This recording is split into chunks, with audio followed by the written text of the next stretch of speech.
نحمدہ ونصلی ونسلم علی رسولہ الکریم اما بعد فاعوذ باللہ من الشیطان الرجیم بسم اللہ الرحمن الرحیم قال اللہ تعالی فی القرآن الحکیم قد کانت لکم اسوۃ حسنۃ فی ابراہیم صدق اللہ مولانا العظیم ان اللہ وملائکتہ یصلون علی النبی یا ایہا الذین آمنوا صلوا علیہ وسلموا تسلیما اللہم صلی علی سیدنا و مولانا محمد وعلی آلہ وصحبہ وبارک وسلم۔ معزز ناظرین و سامعین، آج کی نشست کا عنوان ہے حضرت ابراہیم علیہ السلام بحیثیت والد۔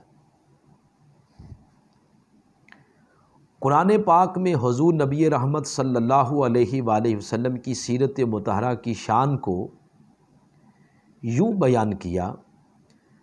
لقد کان لکم فی رسول اللہ اسوۃ حسنہ، بے شک تمہارے لیے اللہ کے رسول کی زندگی میں زندگی گزارنے کا بہترین نمونہ موجود ہے۔ آقا علیہ الصلوۃ والسلام کی سیرت مطہرہ کی شان جن الفاظ سے اور جس انداز سے قرآن حکیم میں بیان ہوئی، اس انداز اور ان الفاظ سے 1,24,000 انبیاء کرام میں سے کسی کی سیرت کو بیان نہیں کیا گیا الا ابراہیم علیہ السلام۔ ویسے تو تمام انبیاء کرام کی زندگی میں، حیات میں، قیامت تک آنے والی نسل انسانیت کے لیے ہدایت کا وافر حصہ موجود ہے، لیکن جو انداز، جو الفاظ حضور علیہ الصلوۃ والسلام کی سیرت پاک کے لیے استعمال ہوئے، وہ الفاظ اور وہ انداز حضور علیہ السلام کے بعد اور حضور کے علاوہ اگر استعمال ہوئے تو صرف ابراہیم علیہ السلام کی سیرت کو بیان کرنے کے لیے استعمال ہوئے۔ سورۃ الممتحنہ کے اندر آیت نمبر 4 میں ارشاد فرمایا، قد کانت لکم اسوۃ حسنۃ فی ابراہیم، کہ بے شک ابراہیم علیہ السلام میں تمہارے لیے بہترین نمونہ اقتداء موجود ہے۔ ناظرین، جب ابراہیم علیہ السلام کی سیرت کو اس طرح بیان کیا جا رہا ہے تو پھر آئیں دیکھتے ہیں کہ بحیثیت والد ابراہیم علیہ السلام کی سیرت میں آج کے والدین کے لیے اپنی اولاد کی تربیت کے لیے کیا کیا باتیں موجود ہیں۔ تو آج کے والدین کے نزدیک سب سے انتہائی اہم معاملہ یہ ہے کہ وہ اپنی اولاد کے لیے کن چیزوں کے حصول کی رغبت کریں، انہیں کن چیزوں سے بچانے کی کوشش کریں، اپنے جگر گوشوں کے بارے میں اپنی تمناؤں، اپنی آرزوؤں اور اپنے ارادوں کی تکمیل کس طرح کریں، اور اپنی اولاد کو کس طرح مشکلات سے بچائیں، مصائب سے بچائیں، برائیوں سے اور آفات سے بچائیں۔ اللہ رب العزت نے ملت اسلامیہ پر بے شمار لا تعداد احسانات کیے۔ ان احسانات میں سے ایک احسان یہ ہے کہ اس نے اپنی کتاب قرآن مجید میں اور حضور علیہ الصلوۃ والسلام کی سنت میں ابراہیم علیہ السلام کی بحیثیت والد سیرت مطہرہ کو ہمیشہ ہمیشہ کے لیے محفوظ کر دیا ہے، جو کہ رہنمائی کے طلبگار والدین کے لیے مشعل راہ بھی ہے اور مینارہ ہدایت بھی ہے، کہ ابراہیم علیہ السلام کی سیرت مطہرہ میں اولاد کے متعلق تمام سوالات کے جوابات تسلی بخش موجود ہیں۔ مثال کے طور پر حضرت ابراہیم علیہ السلام نے اپنی اولاد کے لیے کن چیزوں کو پسند فرمایا، یہ چیز بھی والدین کو ملے گی۔ ابراہیم علیہ السلام نے کن چیزوں سے اپنی اولاد کو بچانے کی رغبت اور کوشش کی، یہ چیزیں بھی آج کے والدین کو ملیں گی۔ ابراہیم علیہ السلام نے اولاد کے بارے میں اپنے عزائم اور اپنے ارادوں کی تکمیل کے لیے کون کون سے طریقے اختیار فرمائے، یہ چیزیں بھی ابراہیم علیہ السلام کی زندگی سے آج کے والدین کو ملیں گی۔ تو ناظرین، اولاد کے متعلق اپنی ذمہ داریوں کو پورا کرنے میں والدین کے لیے رہنمائی حاصل کرنے کی غرض سے آج کے موضوع کو شروع کیا گیا ہے۔ تو سیرت ابراہیم علیہ السلام میں پہلی بات آج کے والدین کو اپنی اولاد کے لیے یہ ملتی ہے کہ جب ابراہیم علیہ السلام نے اپنے وطن کو، اپنی قوم کو چھوڑ کر ہجرت کی تو اس وقت اللہ کی بارگاہ میں نیک اولاد عطا فرمانے کی درخواست پیش کی، جس کا ذکر سورۃ الصافات کے اندر موجود ہے۔ عرض کیا، اللہ تعالیٰ نے اس بارے میں ارشاد فرمایا وَقَالَ إِنِّي ذَاهِبٌ إِلَىٰ رَبِّي سَيَهْدِينِ، کہ پھر ابراہیم علیہ السلام نے کہا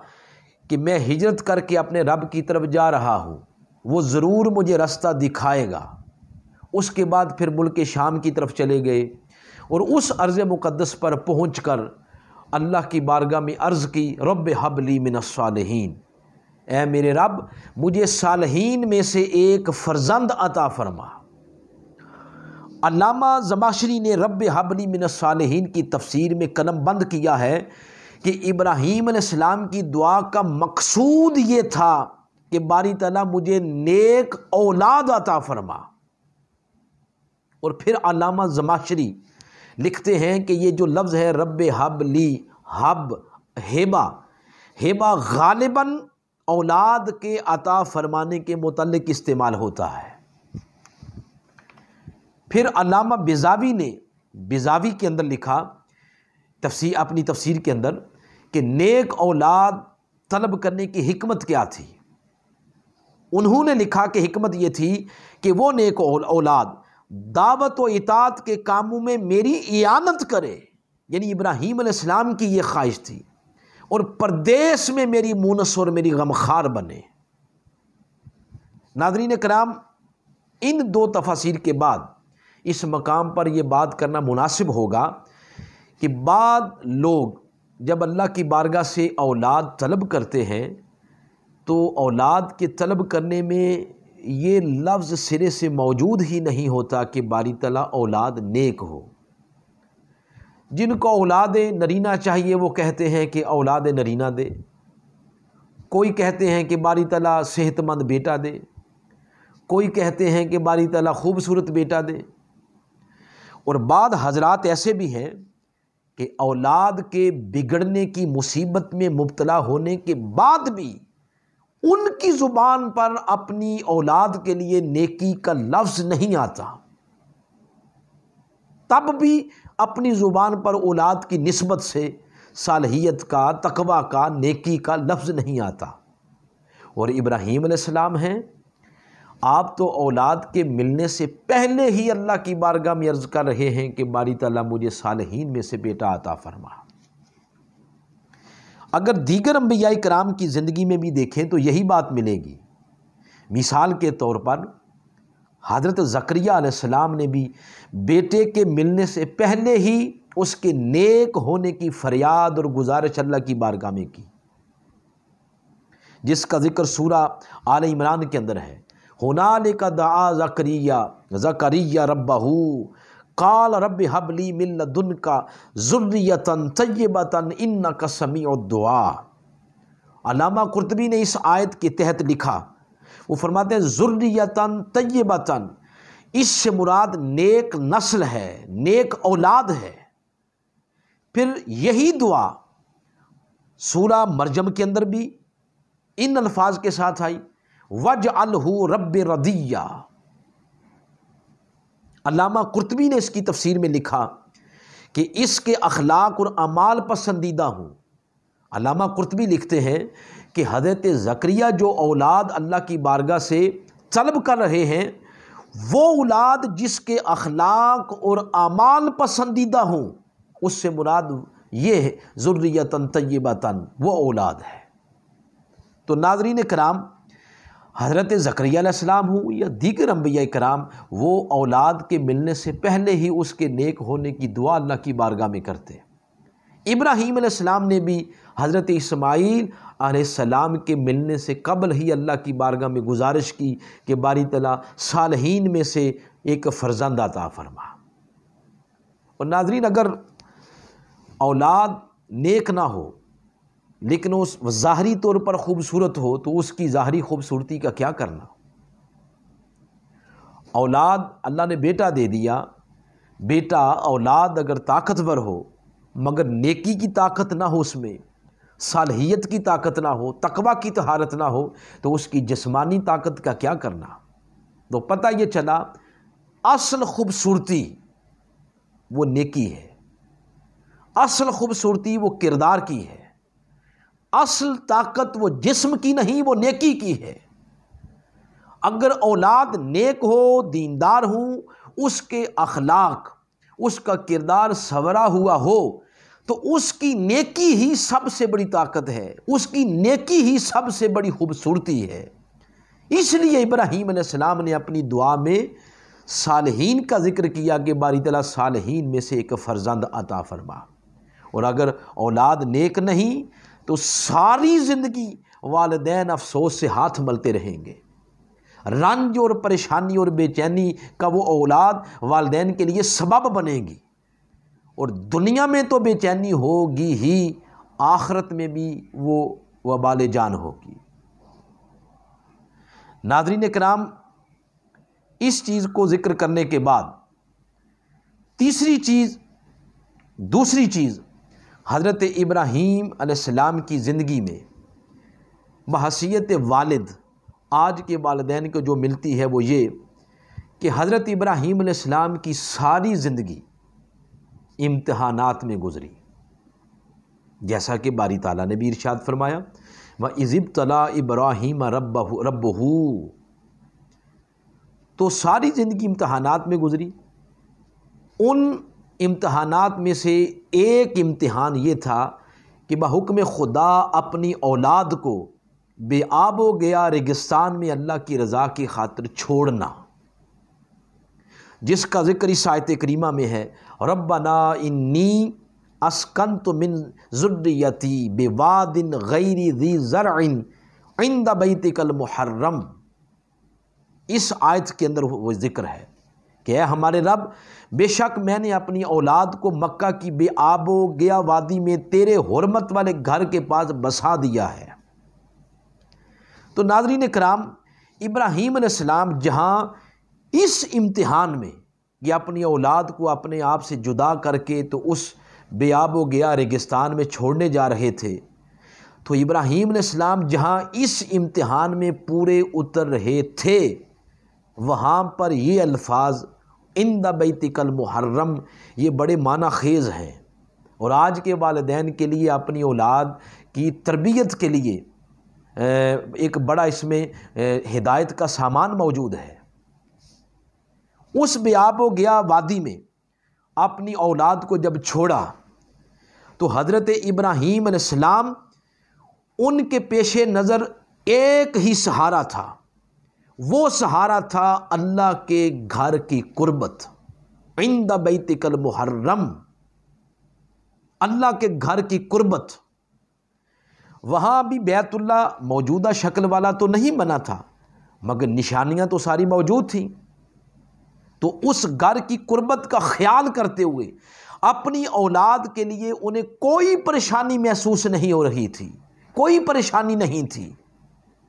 انہیں پتہ تھا کہ اللہ کے گھر کی قربت ملے گی، اللہ کے گھر کا پڑوس ملے گا، یہ سہارا تھا۔ اس وجہ سے ابراہیم علیہ السلام پریشان نہیں ہو رہے تھے۔ تو ناظرین کرام، سیرت ابراہیم علیہ السلام کے اس پہلو میں آج کے والدین کے لیے سبق اور درس یہ ہے کہ عام طور پر لوگ اپنی اولاد کو اس جگہ یا اس ماحول میں بسانے کی کوشش کرتے ہیں جہاں دنیاوی وسائل و اسباب بکثرت پائے جائیں۔ عام طور پر لوگوں کی کوشش یہی ہوتی ہے، اور یہ بات غلط بھی نہیں ہے۔ دنیاوی وسائل و اسباب اپنی اولاد کو مہیا کرنا، فراہم کرنا، اس میں کوئی قباحت نہیں، مگر اسوہ ابراہیمی ہمیں یہ سکھا رہا ہے کہ اس جائے سکونت میں اس چیز کو بھی پیش نظر رکھنا چاہیے کہ اس ماحول کی قربت سے اولاد کے اخلاق پر کیا اثر پڑے گا، اولاد کے کردار پر کیا اثر پڑے گا۔ تو اس ماحول میں کچھ چیزیں، کچھ قربتیں ایسی بھی ہونی چاہیے کہ جس قربت سے ان کی مادی ضروریات کے ساتھ ساتھ ان کی روحانی ضروریات بھی پوری ہوں، ان کے اخلاقی ضروریات بھی پوری ہوں۔ اس ماحول کی قربت سے ان کے اخلاق سنوریں، ان کے کردار سنوریں، اور اس کی قربت کی وجہ سے اللہ رسول کی قربت ملتی چلی جائے۔ ابراہیم علیہ السلام کے زندگی کے اس پہلو سے آج کے والدین کو یہ بات ملتی ہے کہ اپنی اولاد کو جہاں بسائیں تو دنیا کے وسائل و اسباب کے ساتھ ساتھ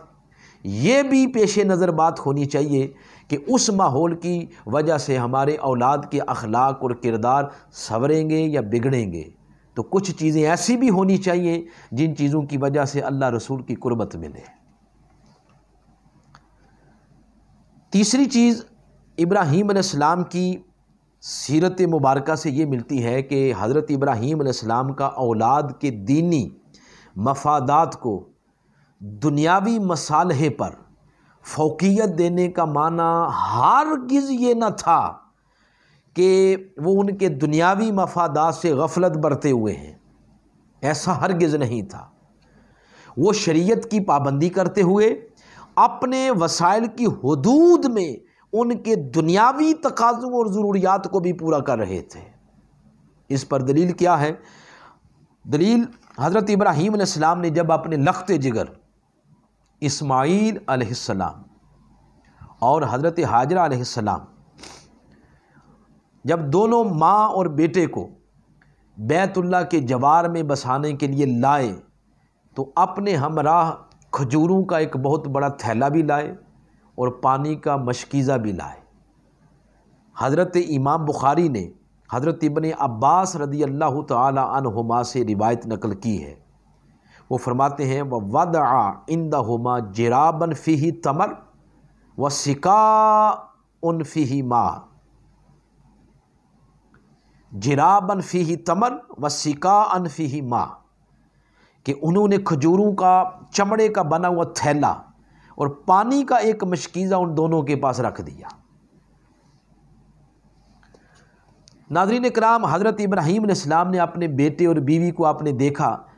کھانے کے لیے کھجوریں مہیا کی اور پینے کے لیے پانی فراہم کیا۔ ان کے اس طرز عمل کے برعکس آج ایسا ہوتا ہے کہ لوگ جب دنیا کمانے کے لیے گھر سے نکلتے ہیں، پیچھے اپنے اہل و عیال، اپنی بیوی، اپنے بچوں کے نان و نفقہ کو بھول جاتے ہیں۔ اور یہ روش، یہ عادت دنیا داروں میں بھی ہے، دین داروں میں بھی ہے۔ لوگ جب تبلیغ پر نکلتے ہیں، دین کی اشاعت کے لیے نکلتے ہیں، تو اگر کوئی تنبیہ کرے تو فوراً کہہ دیتے ہیں کہ جس اللہ کی راہ میں جا رہے ہیں وہ ان کی ضروریات خود پوری کر دے گا، وہ خود بندوبست کر دے گا۔ ناظرین، توکل تو اللہ کی ذات پر ہی ہونا چاہیے، لیکن کیا حضرت ابراہیم علیہ السلام جو حکم خدا کے تحت اپنی اولاد کو، اپنی بیوی، اپنے بچے کو اس جگہ چھوڑ رہے تھے، تو کیا ان کا اللہ تعالیٰ پر اعتماد اور بھروسہ نہیں تھا؟ کیا ایسی باتیں کرنے والے لوگوں کا اعتماد، توکل ابراہیم علیہ السلام سے زیادہ ہے؟ کیا اللہ تعالیٰ اسماعیل علیہ السلام کی والدہ محترمہ کو کھجوروں کا تھیلا عطا نہیں کر سکتا تھا؟ کیا اللہ تعالیٰ پانی کا مشکیزہ دینے پر قادر نہ تھا؟ ان سب باتوں کے باوجود حضرت ابراہیم علیہ السلام نے اپنی ذمہ داری کا احساس کرتے ہوئے بیٹے اور بیوی کو اپنے وسائل کی حدود میں رہتے ہوئے جو میسر تھا وہ فراہم کر دیا، کھانے کو بھی دیا، پینے کو بھی دیا۔ اس کے بعد ان کا سارا معاملہ اس کریم رب کے سپرد کر دیا۔ کیا حضور نبی اکرم صلی اللہ علیہ وسلم کا فرمان آج کے والدین کے آج کے والدین کی نگاہوں سے نہیں گزرا؟ آقا علیہ السلام نے فرمایا کفا بالمرء انما ان یضیع من یقوت، فرمایا آدمی کی بربادی کے لیے یہی گناہ کافی ہے کہ وہ اپنے ان پیاروں کو ضائع کر دے جن کا نان نفقہ اس کی ذمہ تھا۔ اور حضور شیخ الاسلام ڈاکٹر محمد طاہر القادری آپ ارشاد فرماتے ہیں، آپ فرماتے ہیں سب سے بہترین لقمہ وہ ہے جو اپنی اولاد کے منہ میں جائے، سب سے بہترین وقت وہ ہے جو اپنی اولاد کے لیے صرف ہو، اپنی اولاد کے لیے خرچ ہو۔ تو ناظرین کرام، تین باتیں ابراہیم علیہ السلام کی زندگی سے آج کی اس نشست میں ہم نے بیان کی کہ نمبر ایک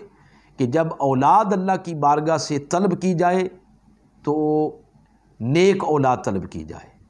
نمبر دو، جہاں ان کے دنیاوی اسباب و وسائل ہم مہیا کرتے ہیں تو اس کے ساتھ ساتھ ایسا ماحول بھی دینا چاہیے جس ماحول میں ان کی تربیت ہو، اخلاق سنوریں، کردار سنورے۔ اور تیسری چیز، ان کا نان نفقہ وہ بھی والدین پر واجب ہے، والدین پر لازم ہے۔ ناظرین کرام، آج کی نشست میں انہی باتوں پر اکتفا کرتے ہوئے اللہ کی بارگاہ میں دعا کرتے ہیں کہ اللہ کریم آج کی اس نشست کو اپنی بارگاہ میں شرف قبولیت عطا فرماتے ہوئے ابراہیم علیہ السلام کی سیرت مطہرہ کی جو باتیں بیان ہوئیں ان باتوں پر عمل کر کے اپنی اولاد کی تربیت کر کے اس دنیا کو جنت بنانے کی اللہ توفیق عطا فرمائے۔ وما علینا الا البلاغ المبین۔